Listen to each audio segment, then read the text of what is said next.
Okay, so this is Chapter 3, Section 4, Part 2, and we're going to go ahead and finish off these last 3 examples. So now I have 4 times the natural log of 3x equals 8. And I'd like to use the snail rule again. And remember, if I have a natural log here, my base is an e. But before I can do that, I need to get rid of the 4 that's out front. So dividing both sides by 4, I get natural log, I'll just put that e there to remind myself, of 3x equals 2. 8 divided by 4 is 2. So now I have e to the power of 2 equals 3x. So e to the power of 2 equals 3x. Dividing by 3 on both sides, x is equal to e squared over 3. And plugging in my calculator, I'm going to get 2.4630. Okay. And moving on to this next example, we have not seen this yet, where we have a logarithm or 2 logarithms on the same side. So what we need to do here is rewrite this in a way so I only have 1 logarithm, and then I can use the snail rule. Well, we know that addition with logarithms, as long as they have the same base, condenses to multiplication. So log of x times x minus 3 equals 1.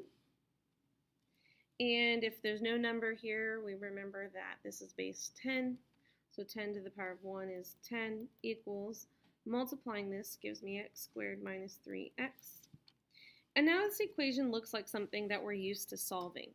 So I can get the 10 on the other side, and then I have x squared minus 3x minus 10 equals 0. I can factor this using the factoring methods I know, which x minus 5 and x plus 2 equals 0. So x equals 5 and x equals negative 2. And this is where we see checking our answer being really important. If I plug in 5, log of 5 is fine, log of 5 minus 3 is 2, that's fine. But plugging in 2, negative 2, I can't take the log of a negative number, and this would also be negative. So this is not one of our answers, it's an extraneous solution. This is our answer right here. Okay. Now, down to our last example here, we have the one-to-one property of logarithms. So if I have log base b and log base b, that means m and n must be equal. So here I have natural log minus natural log equals natural log. When we have natural logs on both sides, that's kind of a suggestion to us that let's condense this and let's use the one-to-one property of logarithms. So subtraction condenses to division.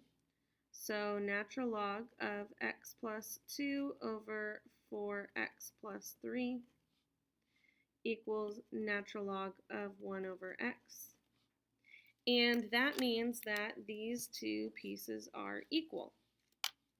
So we have x plus 2 over 4x plus 3 equals 1 over x.